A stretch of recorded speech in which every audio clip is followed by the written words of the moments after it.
So all right guys happy new year सबैजनालाई। अनि त्यो हाम्रो सबै इन्डियाबाट साथीहरू आइसकेको छ होइन। सो तपाईँहरूले कतिले त चिन्नु नै हुन्छ होला सुरज वर्माहरू अनि सबैजना एचकेएन विल्सहरू ट्याक्क लारै एज यु क्यान सी। यहाँ चाहिँ BMW S1000RR छ, यतापट्टि कवासाकी छ, त्यहाँ बेनेली छ, यता पनि बेनेली छ अनि मेरो बाइकहरू उता छ। सो यो चाहिँ सुरज वर्माको BMW S1000 हो भने यो चाहिँ कवासाकी हो हाम्रो जावेद भाइको जेडी राइडरको। सो त्यही हो। अनि त्यही हो, अब नेक्स्ट कन्टेन्टको लागि बबाले आउनेवाला छ 1 मिलियनको लागि। सायद यो हप्ता नभए 10 दिनमा सुन्छ होला। सो त्यही हो, सब्सक्राइब गर्नु होला। अनि त्यही हो है त, ह्याप्पी न्यू इयर सबैजनालाई। दादा आउने आऊ ल, आऊ आऊ आउँछ र नाइ नाइ नाइ दिदी जाऊ ल। अनुहारै देखाएको छैन अनि जाँदैन होइन ऊ छोरा मान्छे ल दादा हो दादा आउने बच्चा बोक्ने आउँदैन क्या फेरि मलाई त होइन। हेलो गरिदेऊ त्यो त्यहाँ, हेलो गरिदेऊ, हेलो गरिदेऊ, हेलो रुयो रुयो फेरि लाउनु त लाउनु रुयो रुयो। बाइक त उता नै परेछ नि त। सो अहिले रातिको ट्याक्क लाएर 12 बजिरहेछ होइन। एज यु क्यान सी भिड चाहिँ ट्याक्क लाएर ल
हाँ भाई साहब, क्या हुआ?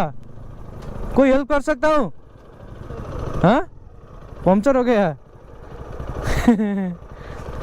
उसमें तो हेल्प नहीं कर सकता मैं। वो 3 किलोमीटर आगे है, आगे 3 किलोमीटर आगे। हाँ मैं समझा कि पेट्रोल खत्म हो गया अनि त्यही हो, मैले चाहिँ एउटा कुरा के निर्णय गरेको छु भने नि होइन, अबदेखि म केटाहरूसँग कहिले पनि हिँड्दिनँ भनेर क्या। सो एकजना भाइ, हाम्रो भाइ छ नाम नलिउँ होइन, एकजना भाइकोमा चाहिँ कम्युनिटी गाइडलाइन स्ट्राइक आएछ क्या।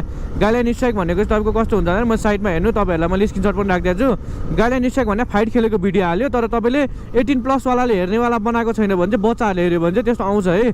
त्यो गाइडलाइन स्ट्राइक भनेको त्यस्तो स्ट्राइक हो क्या। अनि सबको युट्युबमा म त्यही देख्छु क्या, राजकुमारले यो गर्यो, राजकुमारले त्यो गर्यो। सो उसलाई चाहिँ गाइडलाइन स्ट्राइक आएको, उसलाई चाहिँ लागेको छ कि मैले कपिराइट स्ट्राइक दिएको भनेर क्या। त्यहाँ मैले कपिराइट स्ट्राइक दिएको भए त कपिराइट स्ट्राइक भनेर आउँथ्यो नि त होइन। सो गाइडलाइन स्ट्राइक भनेर आएको छ, त्यही पनि मैले गरेँ भनेर चाहिँ भिडियो बनाइरहेको रहेछ क्या। 30 लाखको बाइकमा कट्टु लाएर चलायो यहाँ ऊ यताउता भनेर हाम्रो जनकपुरकै भाइहरू हो। त्यही पनि अब के है, सानो कुरामा म अर्काको कुरा अहिलेसम्म मैले गरेको छैन है। मैले 800वटा भिडियो बनाएँ, यो चाहिँ मैले किनभने तपाईँहरूलाई पनि नलेज होस् भनेर क्या। मान्छेको पहिला कुरा बुझ्नु फुल अनि मात्रै चाहिँ कुरा गर्नु भनेर क्या। सो भाइहरू त्यही पनि मैले के भने भाइ यस्तो भएको भनेर भर्खर मैले कल गरेर सम्झाइदिएँ उसलाई पनि।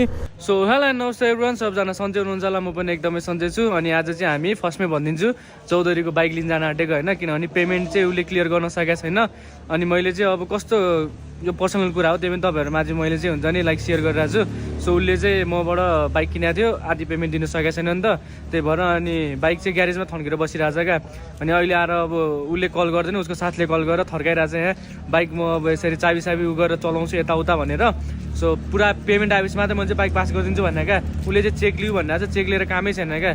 मसँग अलरेडी 18 लाखको चेक छ होइन।